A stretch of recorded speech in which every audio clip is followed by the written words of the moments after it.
Got a phone call at work. I'll never forget it. It was definitely messy, not well maintained. It's the worst case I've ever prosecuted. A case that rocked the community. A 2-year-old child found dead in her Decatur home. The girl's mother and fiance, the primary suspects. On the 2-year anniversary of the Tanisha Barnes death, we look back on that cold February morning when first responders found her lifeless. We analyze the state's involvement with the family and get an inside look into what investigators found. Here's WAND's Karen Iser with a 30-minute special Lost Innocence, the Tanisha Barnes story. Before we get started, we want to warn you this story is graphic in nature. If you're watching with children, please be warned.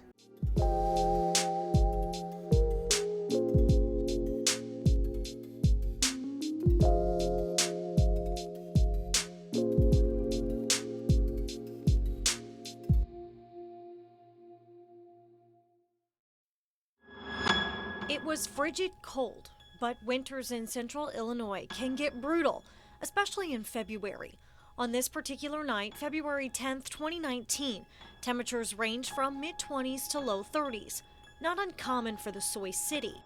But at daybreak, a frantic mother called 911, pleading for help. Can you hurry up and send the ambulance? My daughter is unresponsive.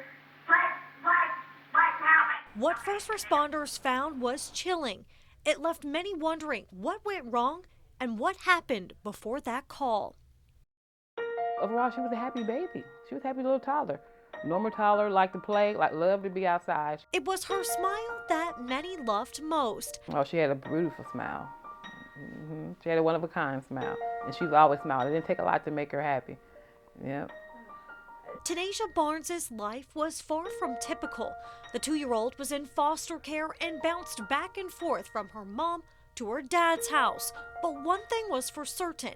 She was loved by those who wanted to take care of her. She wanted somebody to be around also. She wanted that love and that cares. You know, she thrived for that, you can tell. Aisha Dean was Tanisha's foster mom for 2 months. A short time, but long enough to make a lasting impact. And once they step in the foot in their door, they're mine, you know, until they go back home. Home, the place where just 7 months later, Tanisha's warm smile turned cold. I went in her room to give her something to eat, and she just wasn't. She was just laying on the floor, and I tried to wake her up. February 11th, 2019, 8 a.m. First responders rushed to a home on East North Street in Decatur for that call of an unresponsive child. As I was walking up to the front door was already open. And of course, there's officers just inside the door. And Tanisha had already been taken to the hospital. Temperatures outside anywhere between high 20s and low 30s. Juvenile Detective James Wrigley walked through the house that morning. As I went into the house, I mean, it was noticeably cold, colder than it should be in a heated residence at that time of the year.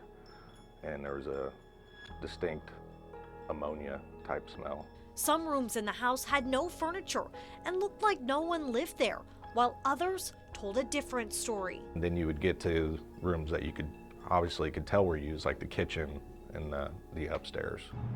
Tanisha lived with her mother, Tawanica Davis, her mother's fiance, Anthony Myers, and her infant stepbrother. While Detective Wrigley made his rounds here, not far from where we are at the Decatur Police Department, the mother and her live-in fiance were answering questions. I wouldn't say it was a murder investigation, but I mean, every time you're dealing with, especially a child, we treat it as if it is potentially a homicide. Back on East North Street, he made mental notes and took photos, but it was clear to Detective Wrigley something bad had happened here. Coming up, a toddler's room bare. The shocking details inside the house on East North Street. Plus, booked into jail. And it was just so crazy because that first thing you'd be like, I'm like, if y'all didn't want her, y'all could have left her with me. Who is responsible for the death of this toddler? When Lost Innocence, the Tanisha Barnes story returns.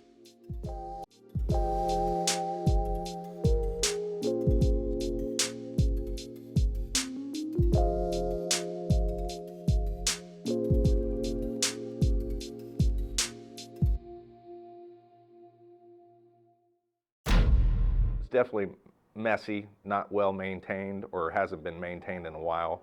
The cabinets were white, but they were, had a film on them. The Decatur police combed through this house on East North Street after they found 2-year-old Tanasia Barnes dead.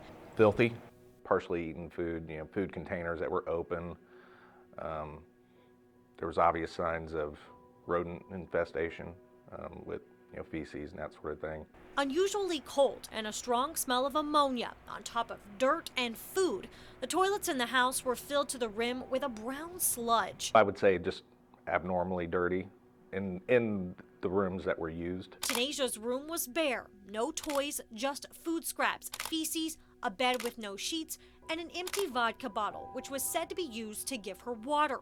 Her mother's room looked a bit different, with 2 space heaters and a bed with blankets. Of course, we had the initial interviews. We released them that day. We waited until after the autopsy. Autopsy results show the child had died of cold exposure and had severe signs of malnutrition. 2 years old and weighing 21 pounds when she died. Just 7 months earlier, she weighed 10 pounds heavier. How can anyone do anything like that to a human being, let alone your own? It's just crazy. Myers and Davis told police they kept Tanasia in her room as punishment. On the day of her death, we learned she was kept in her room for a full day, and the only contact she had with her mom was when she brought the child food. Renee Hutchinson lived next door. I didn't understand how anybody could do that. If I would have known that she was in there and what was going on, I would have spoke up a long time before that. Days later, Tawanica Davis, Tanasia's mother, booked into the Macon County Jail on first-degree murder. And not long after that, officers arrested Anthony Myers, Tawanica's fiance, and he faced the same charges. Aisha Dean remembered the day. So how can you do that to somebody? And I said, you a mother, don't you have some type of feeling? Guilt, just caring. When you have a child, mother is just, I don't know. Police reports said the child's body's temperature was so low it couldn't be read on a thermometer when she got to the hospital that day. She was wrapped in a urine-soaked blanket. With obvious signs of neglect, the state would start to build their case against the two. This is the first time a case like this has gone to trial in the state of Illinois based on environmental neglect only, where the state was pursuing a murder charge. So it was new territory for us. So it was stressful and it was very depressing to prosecute it. Still ahead, a DCFS investigation. The little girl was in a foster home. He told us that he was getting her back. The state's involvement with Tanasia, her mother, and biological father, plus a bombshell in the courtroom. It was very shocking. Yeah, very shocking. When Lost Innocence, the Tanasia Barnes story returns in 2 minutes.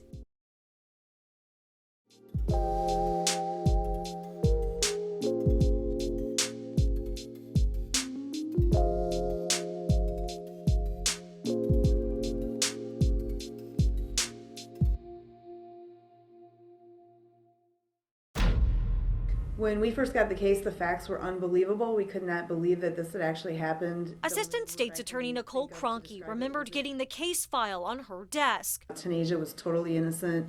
She couldn't even express verbally what was happening to her, so she needed protection. The Department of Children and Family Services wasn't new to the family. DCFS opened a case in 2017 when Tanasia was an infant. They removed the child and her stepbrother, Myers' biological son, from the care of Tawanica Davis and Anthony Myers. The couple completed their training and DCFS returned the children. But the state would be involved again with the family in March of 2018.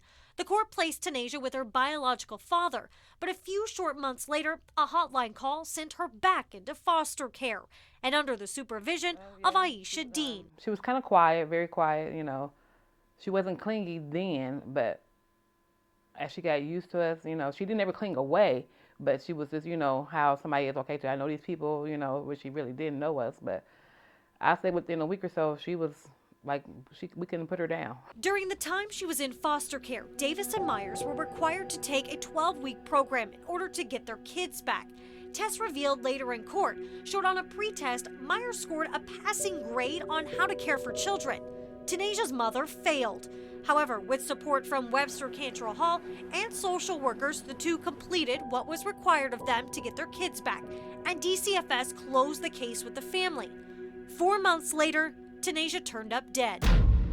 The facts of the case grew larger and larger, and more details came out about the living conditions and what ultimately killed the child. But 7 months after her death, a bit of justice would be served, as the child's mother, Tawanica Davis, would plead guilty, but she wouldn't do it without making a big impression. By Ms. Cronky, the defendant was present with Ms. Sanders. Noticeably pregnant, Davis pleaded guilty to killing her daughter and was sentenced to 20 years behind bars. It's just crazy, you know, why would you go through all this and do everything that you needed to do in order to get your child back, but then when you do, you let them suffer. Should nobody, no child, especially a child, suffer the way that Tanasia did. Before her death, only a handful of people knew of Tanasia, but now the entire state of Illinois knows who she is and what happened to her. When we return, the child's mother sentenced to prison. But what would a jury think of the man who claimed the 2-year-old as his own daughter? The jury's verdict is as follows. And later, action taken at the state level, the work lawmakers are doing in response to Tanasia's death. This is Lost Innocence, the Tanasia Barnes story. I will never, ever forget this case. This was clearly, you know, a situation that could have been prevented.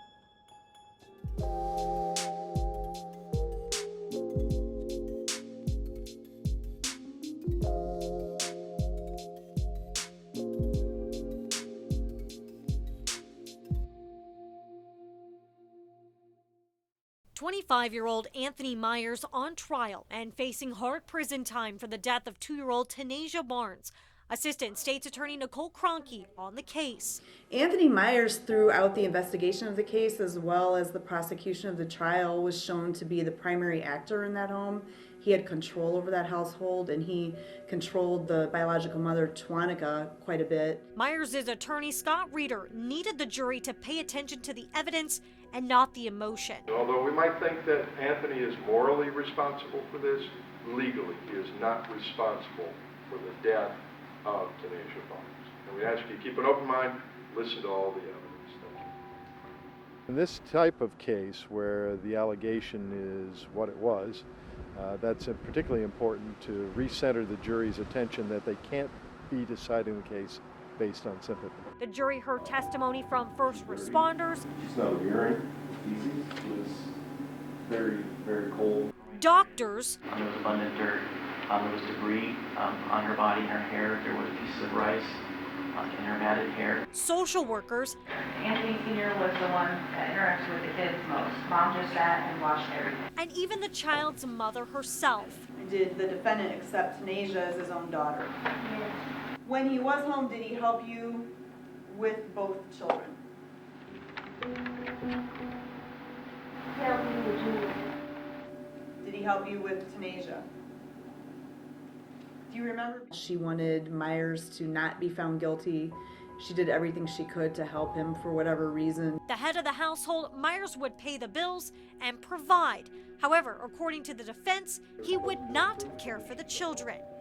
But between them, there was a division of labor. Because of the previous allegation, and some of those allegations against Anthony were that he had somehow physically abused Tanasia. Foster mom Aisha Dean remembered sitting in the courtroom, listening to all the gruesome details surrounding Tanasia's death. When it comes down to, you know, the well-being, and you gotta look at too, would you want to be done like that? You know? Witness on top of witness all testified to Myers' controlling demeanor and his ability to take charge of a situation. We know that he called Tanasia his daughter, basically to anybody that was around. A 3-hour deliberation is all it took. We, the jury, find the defendant, Anthony Myers, guilty of first-degree murder. Guilty of first-degree murder. We met up with Tanasia's former foster mother moments after the verdict. They would never bring her back. You know, the horrific things that she had to endure, to go through, the things that happened to her, the way she couldn't help, and grown-ups could help, and it would have been a different story. Another victory for Tanasia and the team that has been rooting for her since her death. But there's still more to this story. We hear from Myers himself. WAND cameras were the only ones in the courtroom to capture this. We all can agree that this is a tragic situation. The plea he had for the judge, and later shedding light on the abuse and neglect, the work lawmakers are doing to make sure this doesn't happen again. When Lost Innocence, the Tanasia Barnes story continues.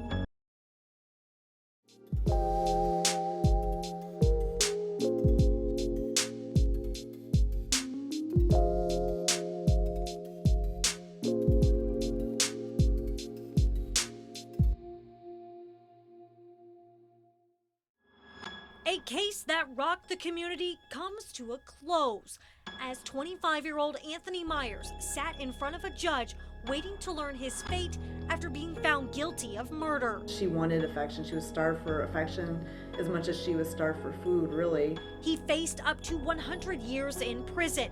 WAND had the only cameras in the courtroom as Myers spoke publicly for the first time after the 2-year-old's death. I do regret, distancing myself from her because I feel like if I wouldn't have distanced myself, maybe she would have still been here. And that's something that I carry on my heart every day. I really do wish that, you give me mercy because I'm not this monster to society and I never had any problems before this situation ever happened. So I just wish you do just give me mercy, Your Honor. Spoken straight to the judge, Myers was sentenced to 30 years behind bars. He has since filed an appeal. Assistant State's Attorney Nicole Cronky. Do you ever think about your kids during this or think about other kids within our community? You think about your own children when you read these files, and you cannot imagine anybody treating a child like this deliberately. It's disgusting. A mother and her fiance, two people who promised to care for a child, now spend their days in prison. Some see it as justice, but for others, it's much more. State Representative Sue Shear and members of the House's top child welfare committee examined if DCFS could have prevented her death. No single agency working alone can be expected to possess the expertise required to effectively eliminate all child abuse and neglect fatality. Lawmakers questioned the department's top leaders on their involvement with Tanasia and her family. State leaders hope new law changes are around the corner after the horrific death of Tanasia Barnes. Work is currently underway to enact new changes in caseloads, implementing new technologies, and working with the Department of Human Services. House Bill 1551 went into effect January 2020, and it's going to make more thorough home safety checks and doctor visits. We need to listen to our youth in care and alumni who have been through the system. There is no one who can better tell us what works and what doesn't work than those that we're trying to serve. And it all comes back to her, 2-year-old Tanasia Barnes. She had a bright future ahead of her. Aisha Dean knew. Even though it was a short time that we had her, we still had memories and done things together as a family with her. And now a memorial hangs in the room she stayed in at Aisha's house. The bright smile Aisha fell in love with won't be lost. So you always have a place in my heart no matter what. Yeah. As new foster children arrive at Aisha's house, the memory of Tanasia Barnes will live on.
This story doesn't stop here. WAND News launched a new podcast called WAND In Depth, where we dive deeper into our investigative stories. The first episode of Lost Innocence, the Tanasia Barnes story, is available now. Be sure to subscribe wherever you get your podcasts, and each week a new episode will drop.